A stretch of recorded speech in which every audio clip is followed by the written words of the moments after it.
us why you want to be the next mayor of Austin. Austin desperately wants and needs new, accountable, and community-driven leadership. We are an incredible city, and we're at a very difficult crossroads. We have financial challenges ahead. We have extreme weather events, not once every few years, not not once a year, but regularly now. We have aging infrastructure. We have worse income inequality than we've probably ever had, but we also have tremendous opportunity in front of us. And I did not take this candidacy lightly at all. I was asked by hundreds of Austinites to step up and do this because of my familiarity with city issues and my ability to work with diverse communities to get solutions. Tell us what about your background makes you uniquely adapted and positioned and qualified to serve as mayor in this time, in this moment. I am born and raised in Austin and have learned tremendously from intergenerational organizing efforts, planning, development, business. But more than that, I've spent the past 20 years working shoulder to shoulder with neighbors, with school communities, with churches, with small businesses to leverage quality of life improvements in Austin. In doing that, I've worked with over a dozen city departments very closely. I've also served on 3 different city commissions for 10 years, most of the last decade. And I have been right there at the front lines with community and staff addressing land use issues, public safety, education, civic engagement, basic services, infrastructural equity and inequities, and really seeing how things get done. Not just the policy votes on the dais, but the implementation, how our money gets spent and who gets served in our city. And I'm very proud of a lot of wins that I've seen community accomplish. I think we can bring that expertise back into City Hall. And it's not just the outside community, it's also city staff who really can see what needs to happen but don't have the agency leadership or support to adapt in the way that Austin really needs right now. When we think about some of the issues facing the city, I think at the top of mind is water. Austin has had some challenges with managing its water, with ensuring that everyone always has access to clean water. You know, what would you do to ensure that we have enough water, not only for right now, but also for the future? This is probably the most important basic resource we need to talk about for the future, especially as Central Texas grows at an unbelievable rate. People may not realize that Austin's population is actually starting to decline in the last year or two, but the areas around us are still rapidly growing, the fastest in the state. And some in the country. And so that tax on our supply, our water supply, means it's even more important for us to be conserving and reusing as much as possible. There are a couple of different pieces to this. First, I want to start from a place of strength. We should really appreciate and congratulate the Austin community for maintaining a clean water supply when our population has doubled over the course of 20 years. And that's no accident. That's due to a lot of regulations and policies and practices that environmentalists and community members have put into place along with our elected officials. That includes the Water Forward Plan. And that has many different aspects of how we can use water more efficiently. We have a purple pipe system that we may hear the current mayor talk about that. That's a result of many, many years of advocacy. And what's very important and a missed opportunity, I think, under this current administration is requiring new development to plug into that water reuse system. We cannot be building, thousands of new units with toilets that are going to flush our drinking water. We have to find ways to reuse AC condensate, collect rainwater, green infrastructure, all of those things. The other big one that's very difficult is the leaky pipes. We're losing Olympic-sized swimming pools of water faster than, it's scary how much water we are losing in Waller Creek. And this is not going to be an overnight fix. This is a big infrastructural task in front of us. But we have to get real about it and start incrementally phasing in the repairs and the improvements that we desperately need so that we have an adequate water supply for the future. Another issue that's really impacting Austinites is affordability, specifically when we think about housing, the housing aspect of that. But the housing aspect is not something that's new, right? We've been talking for decades now about the need to create more housing, to increase the housing supply. How do you think the city can actually move the needle on that? We have to actually look at what kinds of units we're getting, how many, and what we're losing in the process as well. This is a qualitative issue. It's not just how many housing units have we produced, it's how many housing units are available to us. So we have to look at things like what housing is not being used for shelter but investment instead, like short-term rentals, like investor-owned properties, right? And not just your small investors who are renting some of the most affordable housing out there, but the aggregate redevelopment that really is designed to create profit on a housing investment, not shelter at a lower price. So if we want affordable housing, we actually have to negotiate that into our development. Yes, more supply is part of the process, but we have to look at the kind of supply we're getting.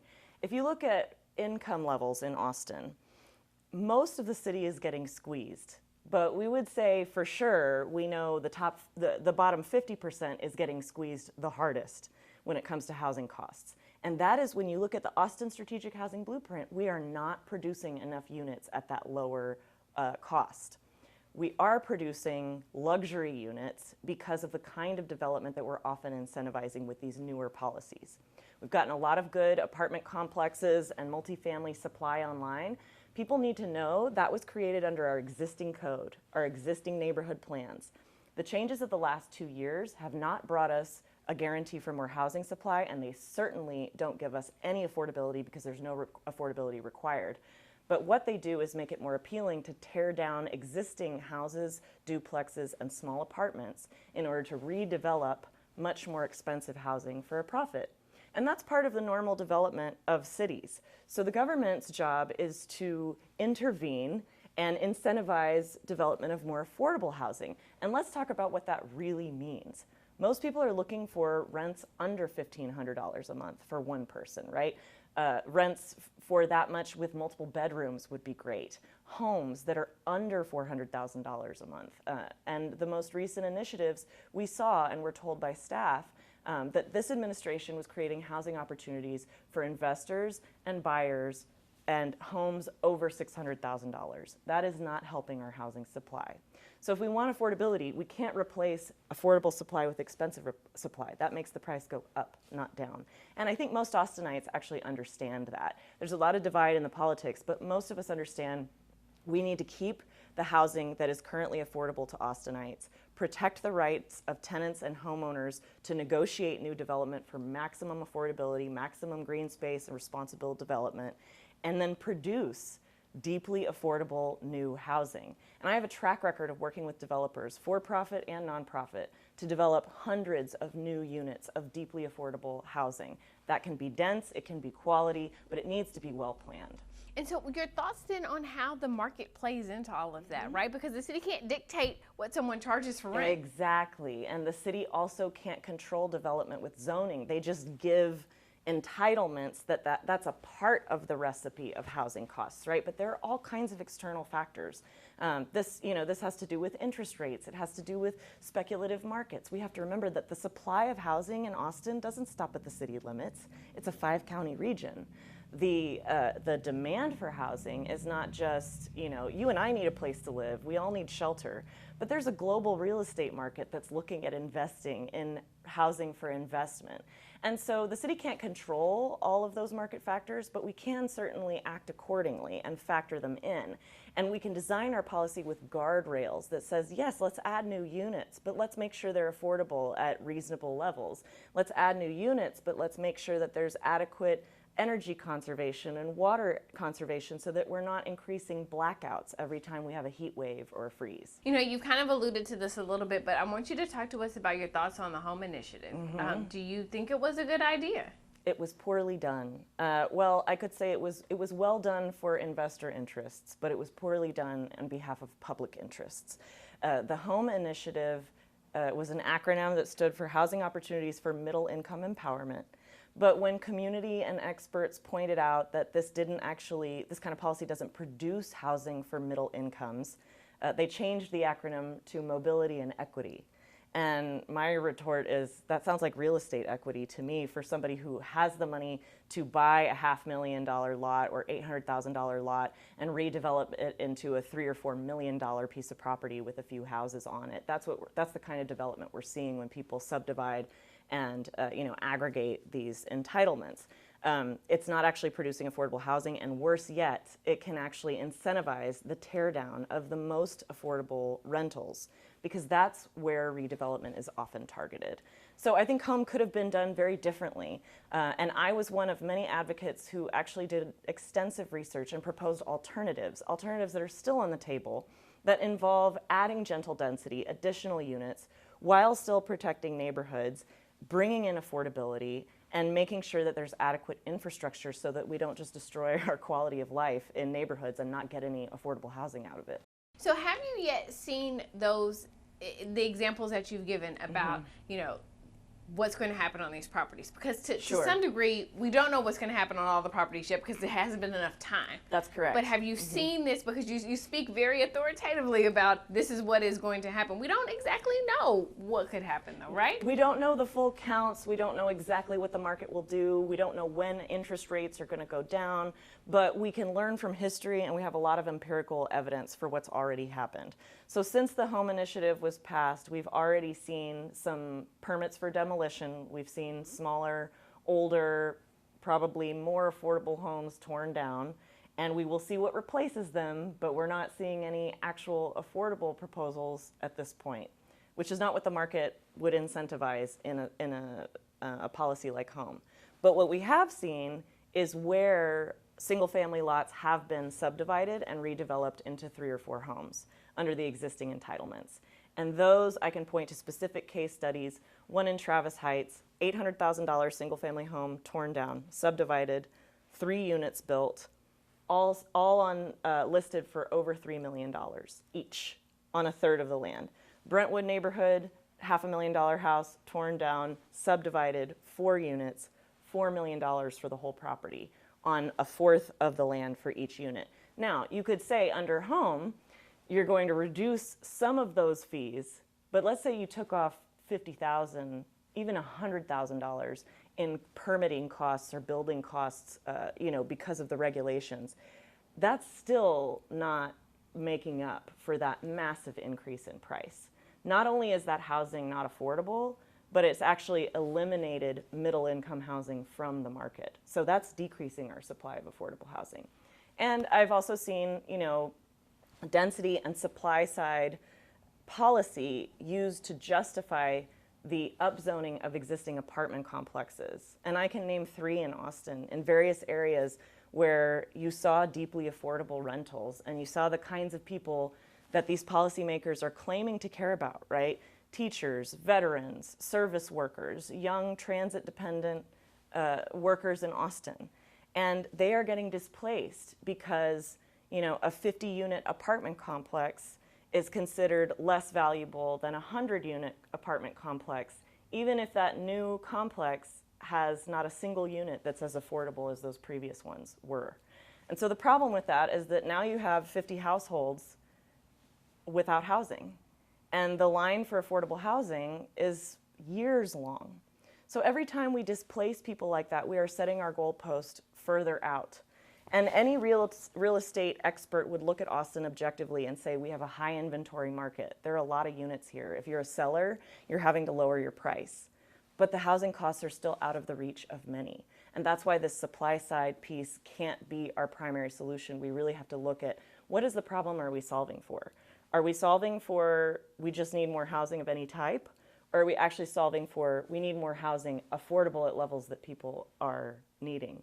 And that requires a different set of solutions. So would you agree then that there needed to be something done to the Land Development Code? Oh, there's lots of things that need to be done to the Land Development Code, and I've played a part in updating the Land Development Code as a planning commissioner, as an advocate. Our floodplains needed to be updated. They were from the 1990s, our modeling data. That is critical. There are many updates to the code that affordable housing advocates have been pushing for, like in the People's Plan for Anti-Displacement, updating our drainage criteria manuals and those criteria manuals that are sort of the code behind the code to ensure that we are updating our standards so we can build more and we can build responsibly without causing additional flooding or other heat island problems. I want to talk about affordability a bit more. And obviously, housing is one part of it, but it's only one part of it, right? Another part that the city directly impacts is what people are paying in fees, for instance, for utilities and services. And there was this thought within councils of old that growth could pay for itself and that you didn't necessarily need to increase these fees in order to provide these services. That seems to have gone by the wayside, though, here recently. That's because there's theory and there's practice. There is a theory growth can pay for itself, but when we constantly provide subsidies, for example, to corporate partners who want to come in because they're going to bring jobs, or we give tax breaks away, or we waive fees, our council waives fees often, sometimes that growth doesn't pay for itself. Austin can actually be a cheap date for certain types of development, less so for infill development. But yes, as a growing city, costs are going to increase. The problem is that we're losing transparency, especially around our utility rates. And if we look at Austin Energy, for example, there was a stakeholder report that community and staff worked tirelessly on to make solid recommendations around lowering rates, increasing reliability, and getting us out of fossil fuels. We saw this administration come in, and instead of looking at how to implement that report, they spent tons of money on an outside consultant to come in and give advice about Austin Energy. And this mayor has attempted to push through a charter amendment illegally, multiple violations of Texas Open Meetings Act, in order to get rid of utility elections altogether. When I was a kid, we used to actually vote on our utility, on our electric utility, and we could vote on water utilities as well. This is a way that we can bring some of this decision-making back to the public and look transparently at why are our rates going up so high, especially when temperatures are falling. How are we going to calibrate this in a responsible way that's not going to push people out just from the cost of utilities and taxes? You said when temperatures are falling. Falling, wait a minute now. Yeah, well, when temperatures are, let's say when our highs are below 100 and folks are still seeing their bills go up. There are a lot of questions, and that's a difficult thing that our utility has been trying to address. We also desperately need to take the load off of our grid so that we can make sure we have reliable electricity as our population grows. But how do you think that you can take more load off the grid, given what we're dealing with the climate? Once more, this was a missed opportunity, not just in the home initiative, but in several of the other upzoning initiatives of this recent mayor's administration. We have the opportunity to negotiate as we allow more development to require certain things like energy battery storage, solar. Our utility has also made many commitments to community solar, to allowing more renters to plug into solar situations, to enable more solar power and battery storage in neighborhoods. This is going to be critical. It's not just a feels good, climate forward kind of thing. This is actually an essential part of taking the load, distributing the load on our energy grid and ensuring that we don't have blackouts more frequently. Yeah. You know, I want to talk to you about homelessness. Obviously, the number of people who are experiencing homelessness, ECHO estimates that to be about 5,000 people, another 1,200 in shelters, in emergency shelters or other transitional shelters that we have within the city. I think it's easy to hear people get up and say, oh, we have to end homelessness. That is a much harder thing to actually be able to do, given how, homelessness happens. It can happen to people at different points in their lives and different in and out of homelessness. What metric would you want to use as mayor to measure how effective you are at addressing homelessness? Shortening the wait for services, reducing the number of people who have to be on the street, and certainly putting more resources into the point of prevention before people become homeless. Those would be metrics of success for me, and I realize that those are tactical. I too enjoy a vision where we don't see homelessness as a problem in the Austin area, but the reality is this is a problem nationwide. It's in cities all over. It's been worse since the pandemic. We really have to understand the level of economic struggle that exists in our city. And so we can't solve this problem overnight, but we can certainly mitigate harm and bring more efficiency to the way we are spending dollars on homelessness and alleviating harm in the community. There are several ways to do that. And first and foremost for me, it's about listening to frontline staff and organizations and the people who are directly impacted by these policies. So for example, there are only 2 people in our library system whose job it is full-time to service homeless individuals who come into the library for assistance. I have heard from these staff, not only are they serving people who are living on the street or completely unhoused, but also city employees themselves who are at risk of homelessness or who have family members who are at risk of losing a home or becoming homeless. So this just tells you how much of our population is actually affected by housing insecurity before you even get to homelessness. More money at the point of prevention and social services that can keep people from becoming chronically homeless. If we can intervene in the first 30 days, that does a lot to keep people off the street long term. Also, some of the changes that the city has recently made are moving in the right direction, and they've been pushed by many of these advocates, like reforming rapid rehousing, expanding it so there are more opportunities to connect people to transitional housing so they don't end up back on the street. We need more sober living opportunities, more support for people who are in recovery. Substance abuse doesn't affect everybody who's experiencing homelessness, but it is a factor. Peer support. We can reallocate money from cruel and ineffective and very expensive sweeps and put more of that money to reforming shelter efforts. And we have to stop incentivizing the demolition of our most affordable units. When I was on the Planning Commission from 2019 to 2023, I watched us displace families. A third of the families at Goudeau Valley Elementary, for example, who were living at apartments at Airport and Goodwin that were demolished in the name of high dollar, expensive, dense new units. All of those families were displaced. And I saw multiple cases like that. And what we've seen over the last 3 years is that there are far more children under 18 now represented in that homeless population than there were 3 or 4 years ago. That's a dramatic shift. We have to remember that community is always going to be able to assist community better than government programs will. So the more we can do around prevention and supporting and leveraging community efforts as a city, the better. But how do you weigh preserving those units with progress and the fact that these units do get outdated? You know, at some point you can no longer make any more repairs. You just need to start over. How do you, you know, those are 2 very different things. How do you find a happy medium with that?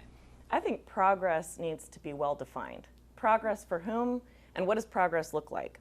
Because if progress looks like a brand new building that looks great as a structure, but all of your working class people are displaced from Austin and now have to be commuters, you're never going to solve your traffic problems.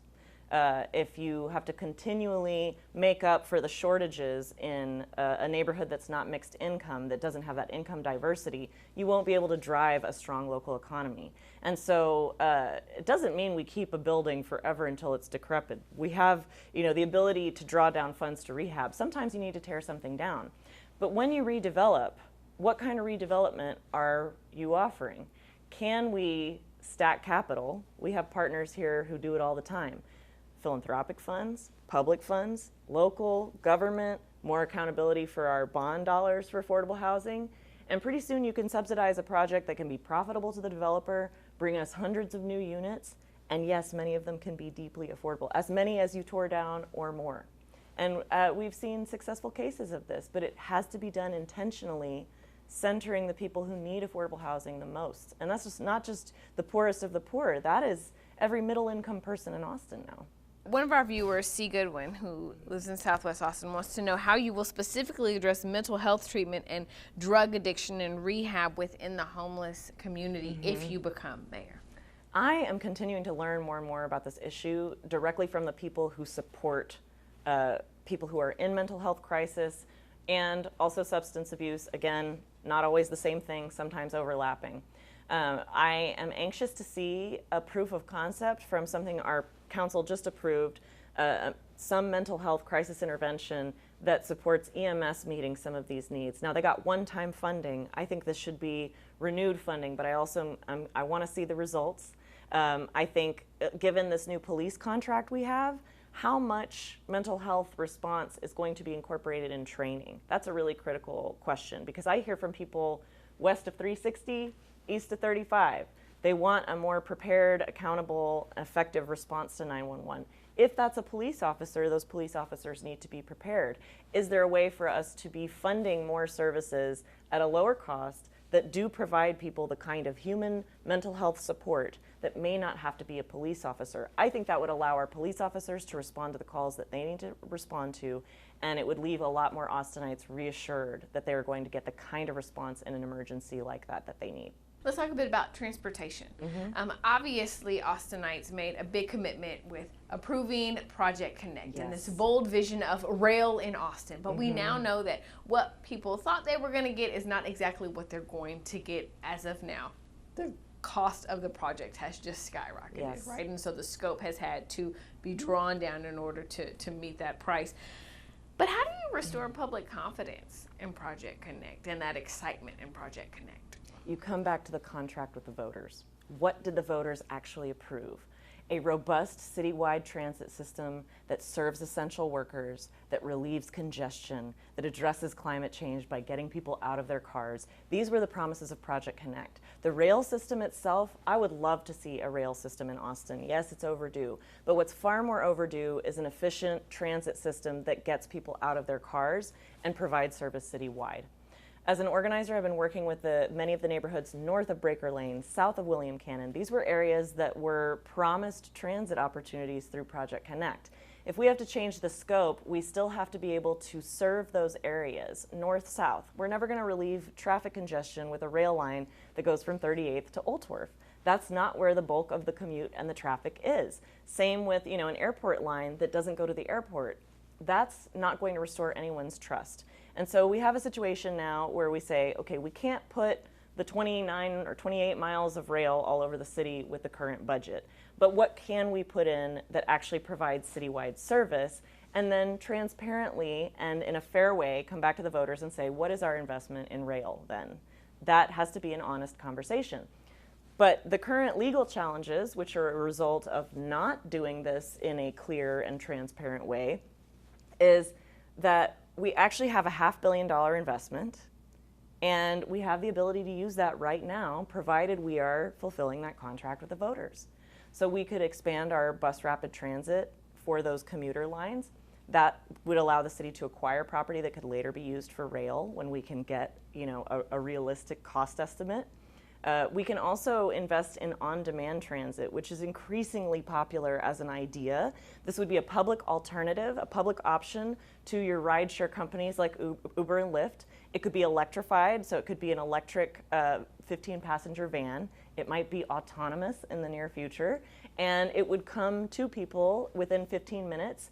This would be much, much more convenient to many people of all ages, all abilities, and it could supplement our fixed route transit, but it could also take people where they need to go. And I think restoring that confidence in the service of Cap Metro would help us all get back on the same page about how do we realize the goals of Project Connect together. You mentioned the funding, and so I want to take a step back because obviously the funding is the subject of lawsuits. It was the subject of a bill that was filed at the legislature last session. We can obviously anticipate that something will be filed again in this session.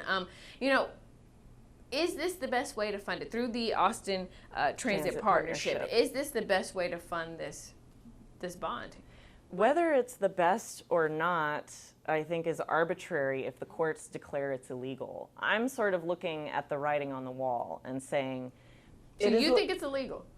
I'm not a legal expert, but given what I'm watching and how it's playing out, there are some really big unanswered questions. And while I would love to see Project Connect move forward, I also find it problematic that we've created a quasi-governmental agency with the expectation that they can issue bonds or that they can issue capital improvements out of our general fund. Those are dangerous premises for a city that I don't think are really, they're legally ill-advised. So whether I support it or not doesn't matter. If it can't go forward, then we have to figure out a different way to finance this.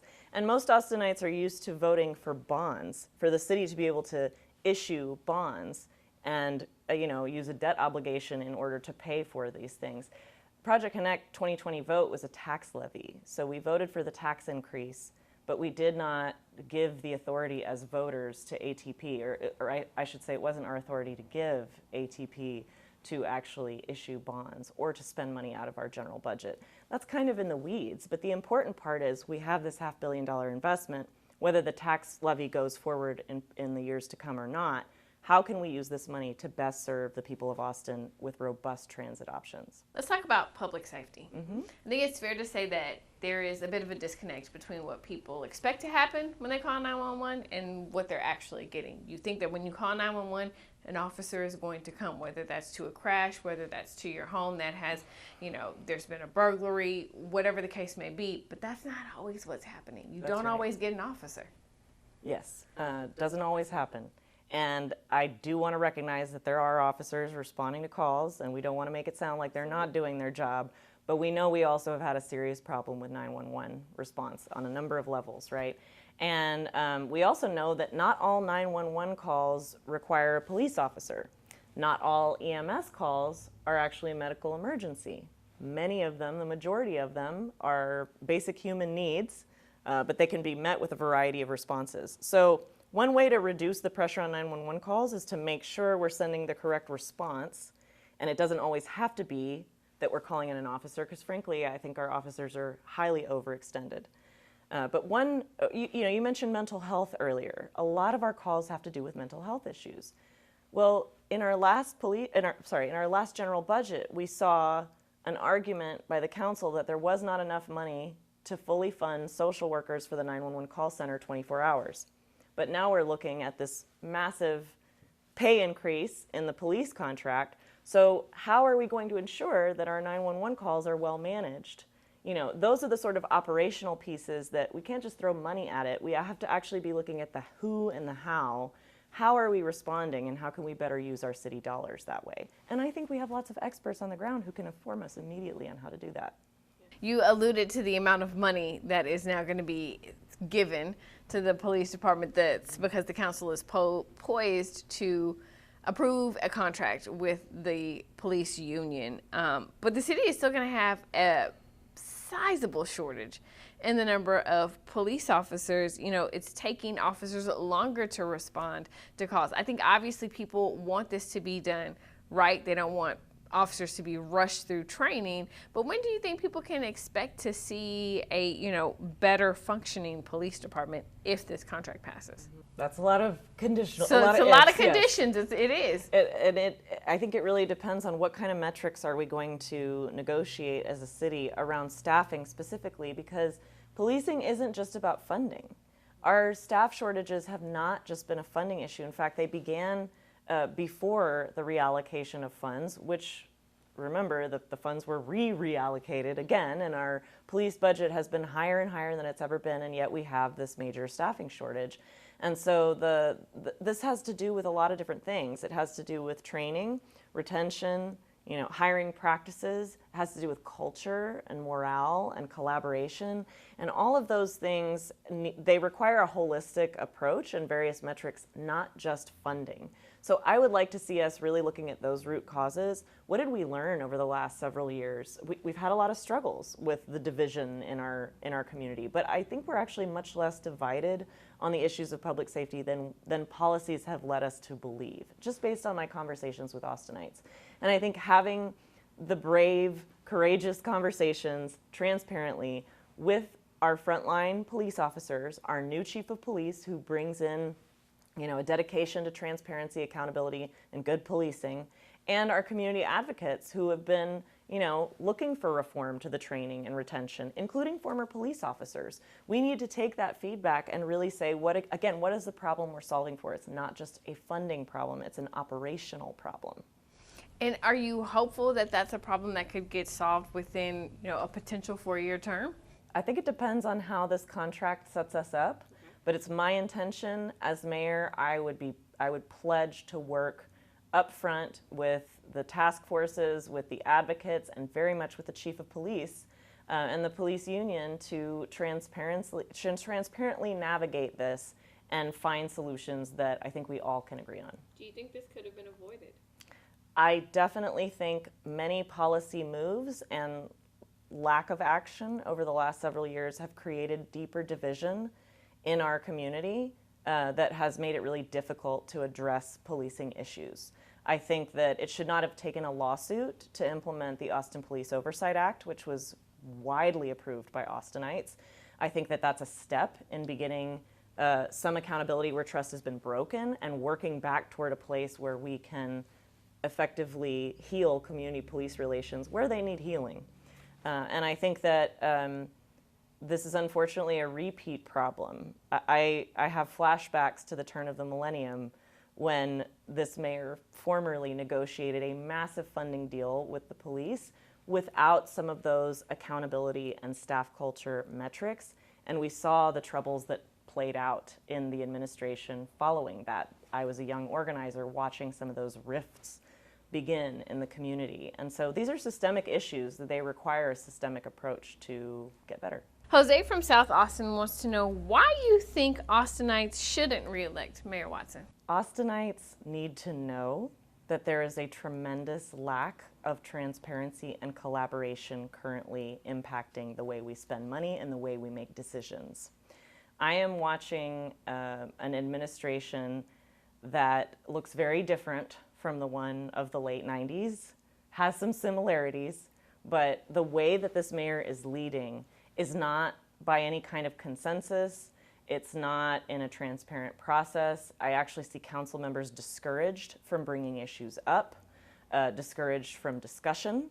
Too many items on consent that aren't discussed, whether that's permitting, allowing 90-foot buildings all over the city, predominantly on the eastern side of the city, without any negotiation of community benefit. Hundreds of millions of dollars of contracts being paid out that we're not discussing as a community. Multiple violations of the Texas Open Meetings Act in 2 years, as well as 2 additional lawsuits.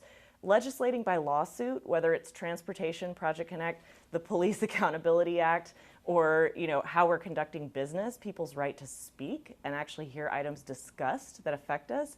Those are huge issues in governance that I think somebody with decades of experience as a public servant in Texas knows better, knows those rules, and is intentionally cutting out community voices and staff expertise. It is too critical a moment in Austin's history to have that kind of lack of transparency and collaboration. So I think it's important for Austin voters to know that they have the opportunity to elect a public servant over a politician and to elect a local government that is going to put public interest over special interest. If you are elected mayor, after 1 4-year term, right, if it's done, what is one thing that you want, one tangible thing that you want to be different in the city? I want to see pipelines of projects, improvement, rehabilitation, and restoration that have leveraged city dollars with many other sources. So we're not just spending all of our tax dollars and maxing out our credit card. We are really leveraging other sources of revenue and synergistic projects that help our city adjust to the weather ahead, improve our infrastructure and basic services, and lower our costs. And for me, to even see just massive progress there, to see the pipelines where we're not headed off a financial cliff, we actually have prosperity on the way, and we are securing our quality of life. That's really what I want to see. I also want to see people able to not just move to Austin, but stay here and thrive here. So many people have had to leave, and some people really want to come back. And it's not just about the Austinites from here. It's about who gets to come to Austin and who gets to stay. When we talk about leveraging those partnerships, for instance, to build what? Give me one example. Yeah, so I have a track record of this in Southeast Austin working with community to leverage, maybe $1 million of city funding for park lighting infrastructure improvements and leverage an additional, $5 to $7 million from outside sources, whether that's grant money, whether that's federal dollars, et cetera. We're working on a massive tree canopy initiative, many community partners outside of my candidacy, my work as an organizer and many other partners in Austin, to identify the kinds of trees that will be resistant to the heat we're going to see ahead of us, and to leverage millions of federal dollars and work with private and public property and owners to ensure that we have a a really healthy urban canopy and shade structures for the years to come. And so that's going to cost some city dollars, but mostly that funding and those efforts are going to come from outside sources. I want you to give our viewers some final thoughts about why they should elect you this November. There is no other candidate that has the kind of diverse relationships, good working relationships with city staff, with community partners all over the city, and who is really changing the conversation to get us out of the division. Let's stop dividing young Austin and elder Austinites. Let's stop dividing east-west, north-south, central Austin and outer Austin. Let's recognize that everybody in the city shares a lot of common values, has value, has expertise, and has needs. This is the opportunity to elect real community-driven and accountable leadership. And I want people to know also that while I am the youngest candidate in this race, and some people may think I'm young to be running for mayor, I'm actually the same age that our current mayor was the first time he took office. And I bring 2 decades of experience working closely with communities and city members, city staff all over this city. And most importantly, I'm here to listen. I'm here with an open mind. And I know that we can learn from our history to creatively adapt to the future. So I invite people to join us. This is people versus money. This is people power over special interests. And you can look at the funding and see it. This campaign has raised the most local dollars of any challenger from zip codes all over the city. And that shows something. As diverse as Austin is, most Austinites really do want accountable, community-driven leadership that improves our quality of life.